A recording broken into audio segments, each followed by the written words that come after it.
Assalamualaikum warahmatullahi wabarakatuh. Bertemu kembali dalam mata pelajaran sosiologi. Kali ini kita akan membahas materi di kelas 10 semester 2. Kita masih di KD 3.4, yaitu memahami berbagai metode penelitian sosial yang sederhana untuk mengenali gejala sosial di masyarakat. Nah, dua pertemuan sebelumnya kita sudah mempelajari tentang jenis-jenis penelitian serta kita mengetahui bagaimana menyusun rancangan dari penelitian. Nah, salah satu tahapan dari menyusun rancangan penelitian yang penting itu adalah membuat rumusan masalah. Nah, hari ini kita akan fokus bagaimana sih sebenarnya membuat rumusan masalah dalam penelitian sosial. Nah, tentu setiap melakukan penelitian sosial itu harus mempunyai masalah yang akan dipecahkan ya. Perumusan masalah ini bukanlah sesuatu yang mudah, termasuk bagi peneliti-peneliti yang sudah berpengalaman seperti itu. Padahal kita tahu bahwa masalah itu ada di lingkungan sekeliling kita, dan titik tolak dari penelitian apapun itu sebenarnya bersumber dari masalah. Tanpa masalah, penelitian itu tidak dapat dilaksanakan. Nah, masalah itu sewaktu akan dimulai suatu penelitian sudah harus dipikirkan dan dirumuskan gitu ya, secara jelas, secara sederhana dan tuntas. Karena seluruh unsur penelitian lainnya itu akan berpangkal pada perumusan masalah tersebut. Jadi di sini perumusan masalah merupakan hulu dari penelitian dan merupakan langkah penting dan pekerjaan yang sulit dalam penelitian sosial. Nah, sebelum kita menyusun rumusan masalah, kita harus tahu dulu ya bagaimana langkah-langkahnya. Yang pertama, kita harus mengidentifikasi masalah. Lalu setelah masalah itu diidentifikasi, kita memfokuskan pada bagian mana, pada masalah mana yang akan kita teliti.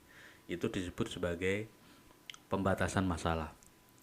Nah, setelah kita tentukan masalah apa yang akan kita teliti, maka kita akan menyusun atau membuat rumusan masalah. Nah, kita yang pertama adalah ke identifikasi masalah. Identifikasi masalah berarti mengenali masalah itu dengan cara mendaftar faktor-faktor yang berupa permasalahan. Nah, mengidentifikasi masalah-masalah bukan sekedar mendaftar jumlah masalah ya, tetapi juga kegiatan ini lebih daripada itu karena masalah yang telah dipilih hendaknya memiliki nilai yang sangat penting dan signifikan untuk dipecahkan. Maka bisa dikatakan bahwa identifikasi masalah adalah salah satu proses yang paling penting di antara proses lain karena ini sumber dari penelitian kita yaitu di masalah itu. Nah, ada beberapa hal yang bisa kita jadikan sebagai sumber masalah sebenarnya. Yang pertama adalah bahan bacaan atau bacaan-bacaan dari jurnal penelitian. Nah, kita bisa lihat laporan-laporan penelitian yang sudah dipublikasikan karena biasanya laporan penelitian yang sudah dipublikasikan itu mencantumkan rekomendasi untuk penelitian lebih lanjut ya. Jadi anak-anak bisa melihat di internet ada banyak sekali jurnal-jurnal yang sumbernya tentu saja dari penelitian atau skripsi seperti itu. Nah, sumber masalah juga bisa kita temukan dalam pertemuan-pertemuan ilmiah ya, seperti misalnya dalam seminar atau dalam diskusi, lokakarya, konferensi dan sebagainya. Jadi ada banyak sekali webinar-webinar yang membahas tentang masalah-masalah itu. Atau bisa menggunakan observasi. Nah, ini yang paling mudah ya sebenarnya. Jadi observasi atau pengamatan itu dilakukan seseorang tentang sesuatu yang direncanakan ataupun tidak direncanakan, baik itu secara sepintas ataupun dalam jangka waktu yang cukup lama gitu ya, yang kita bisa melahirkan suatu masalah. Misalnya nih ya, Bapak sebagai seorang guru, Bapak melihat bahwa ketika pelaksanaan PJJ atau belajar dari rumah ini ada beberapa siswa yang memang kurang termotivasi dalam belajar itu ya, sehingga prestasi belajarnya rendah seperti itu. Tapi di sisi yang lain ada yang prestasi belajarnya sangat tinggi. Nah, itu kan berarti masalah bersumber dari suatu pengamatan ya, atau observasi seperti itu. Nah, lalu yang selanjutnya adalah wawancara dan angket. Nah, ini. Jadi kalau kita pengen lebih yakin dengan suatu masalah, kita bisa melakukan wawancara kepada masyarakat ya, mengenai sesuatu yang memang aktual. Tuh. Jadi menanyakan apa sih sebenarnya masalah yang dihadapi oleh masyarakat itu gitu ya. Dan juga kita bisa menyebarkan angket. Ya, jadi menyebarkan angket, menanyakan atau menemukan sebenarnya apa masalah yang dirasakan oleh masyarakat.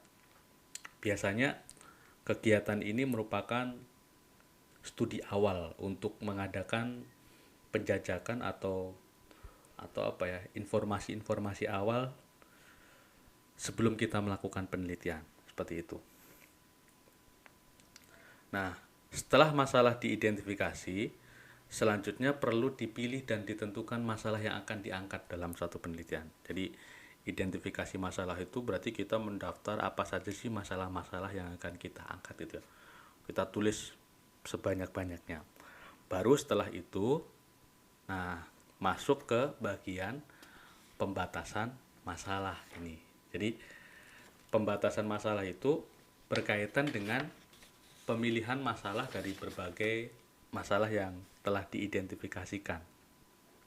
Dengan demikian, masalah akan dibatasi menjadi lebih khusus, ya, lebih sederhana, dan gejalanya akan lebih mudah kita amati karena dengan pembatasan masalah, maka seorang peneliti akan lebih fokus dan terarah, sehingga tahu kemana akan melangkah selanjutnya dan apa tindakan selanjutnya.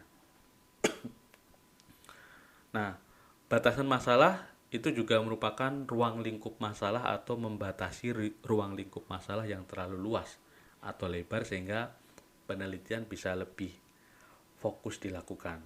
Nah, jadi tujuannya memang agar kita tidak membahas sesuatu yang memang tidak relevan ya dengan masalah yang akan kita teliti.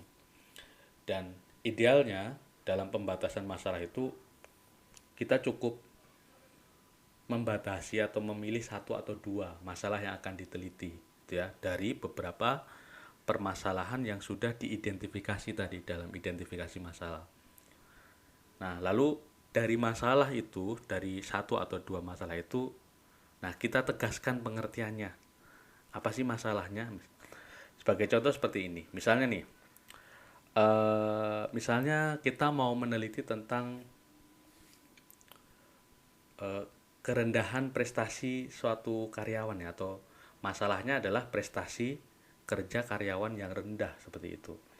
Nah, tentu kita harus tahu ya, harus memaparkan lebih rinci prestasi kerja karyawan yang rendah itu bisa diukur dari apa. Tuh. Berarti kan kita bisa mencari referensi ya. Oh, misalnya kita bisa mengukur kerendahan prestasi itu dari kehadiran misalnya. Kehadirannya seberapa rendah sih karyawan itu sehingga dapat disebut sebagai prestasinya rendah. Atau juga bisa dilihat dari keseriusan kerja dari karyawan itu. Atau bisa juga dilihat dari kuantitas hasil kerjanya. Atau bisa juga selain kuantitas juga kualitas hasil kerjanya gitu ya. Jadi kita bisa mengukur misalnya dari tadi ya, dari yang awal adalah kehadiran kerja yang rendah, kita bisa mengukur atau mengumpulkan informasi misalnya ketepatan waktu dari karyawan itu bekerja, atau dalam hal keseriusan si karyawan itu benar-benar melakukan kegiatan kerja atau malas-malasan dan membuang waktu. Atau misalnya kalau dari segi kuantitas kerja, berapa banyak karya atau produk yang dihasilkan oleh karyawan itu dibandingkan dengan waktu yang tersedia dan seterusnya. Jadi kalau kita sudah mengetahui masalah, maka kita harus menegaskan pengertiannya. Kita harus memaparkan lebih rinci mengenai sosoknya. Sosoknya di sini itu adalah yang dimaksud masalah tadi ya, yang sudah dipilih. Kalau tadi Bapak sebutkan adalah prestasi kerja karyawan yang rendah, ya tentu kita harus paparkan prestasi kerja yang rendah itu diukur dari apa. Nah, itu harus dipaparkan lebih rinci. Nah, sekarang kita masuk ke bagian rumusan masalah. Nah, ini yang penting ya. Rumusan masalah adalah rumusan persoalan yang perlu dipecahkan atau pertanyaan yang perlu dijawab dengan penelitian. Nah, jadi kalau seorang peneliti sebelum dia melakukan pengumpulan data, maka dia harus membuat yang namanya rumusan masalah ini. Nah, rumusan masalah ini adalah pertanyaan penelitian yang umumnya disusun dalam bentuk kalimat tanya. Ya. Nah, ini pertanyaan-pertanyaan tersebut akan menjadi arah kemana sebenarnya penelitian akan dibawa dan apa saja sebenarnya yang ingin dikaji atau dicari tahu oleh si peneliti. Jadi masalah itu perlu dirumuskan secara jelas karena dengan perumusan masalah yang jelas peneliti diharapkan dapat mengetahui variabel-variabel apa yang akan diukur dan apakah ada alat ukur yang sesuai untuk mencapai tujuan penelitian. Ya, jadi ini yang paling penting anak-anak ya. Kita dituntut untuk bisa membuat yang namanya rumusan masalah ini. Nah, ada beberapa hal yang perlu diperhatikan dalam membuat rumusan masalah ini. Yang pertama, rumusan masalah ini perlu dibuat dengan singkat, padat, dan tidak berbelit-belit ya, sehingga membingungkan si pembaca. Jadi sebaiknya masalah dirumuskan dengan kalimat yang pendek tapi bermakna seperti itu. Jadi yang bagian penting-pentingnya saja. Nah, yang kedua tentu rumusan masalah ini hendaknya dalam bentuk kalimat tanya. Kalimat tanya ini bisa menggunakan ya, misalnya apa, kapan, di mana, siapa, dan seterusnya. Jadi bukan kalimat pernyataan, tapi kalimat pertanyaan. Nah, rumusan masalah hendaknya jelas dan konkret, ya. Karena rumusan masalah yang jelas dan konkret akan memungkinkan si peneliti secara eksplisit dapat menjawab pertanyaan-pertanyaan. Ya, misalnya apa yang akan diselidiki, siapa yang akan diselidiki, mengapa diselidiki, bagaimana pelaksanaannya, bagaimana melakukannya, dan apa tujuan yang diharapkan. Jadi dengan rumusan masalah ini si peneliti nantinya akan dimudahkan ya dalam proses penelitian. Itu karena rumusan masalahnya jelas dan konkret. Nah, lalu masalah hendaknya dirumuskan secara operasional. Secara operasional itu yang Bapak contohkan di awal tadi ya. Jadi kita bisa memahami variabel-variabel yang akan kita teliti. Kalau misalnya meneliti tadi yang saya sebutkan adalah prestasi karyawan yang rendah, nah berarti prestasi karyawan yang rendah itu diukur dalam bentuk apa? Itu berarti bisa dirumuskan secara operasional. Tuh. Dan tentu saja perumusan masalah ini harus dibatasi lingkupnya sehingga memungkinkan penarikan kesimpulan yang tegas. Jadi tidak terlalu luas ya, hanya fokus pada tadi batasan masalah yang sudah dipilih. Nah, ini adalah contoh-contoh dari rumusan masalah. Misalnya nih, menggunakan kata apakah. Apakah tekanan ekonomi yang dialami keluarga miskin di perkotaan meningkatkan terjadinya tindak kekerasan terhadap anak? Nah, ini kan jelas ya, bisa diukur ya. Bisa diukur dan konkret seperti itu rumusan masalahnya. Tidak berbelit-belit menggunakan kalimat pertanyaan yang relevan gitu ya, yang bagus. Atau misalnya, apakah terjadi penurunan motivasi belajar pasca dilaksanakannya kebijakan belajar dari rumah di SMA Negeri 14 Jakarta. Nah, jadi ini si peneliti akan mengukur apakah sebelum dilakukannya BDR dan dilakukannya BDR ada perbedaan atau ada penurunan motivasi belajar. Nah, ini kan bisa diteliti. Apakah tindak kekerasan terhadap anak lebih banyak terjadi dalam keluarga yang bercerai ketimbang keluarga utuh yang tidak pernah bercerai? Nah, ini kan jelas ya. Jadi membandingkan, mencari responden nanti anak yang memang berasal dari keluarga yang utuh, harmonis, dan anak yang berasal dari keluarga yang bercerai.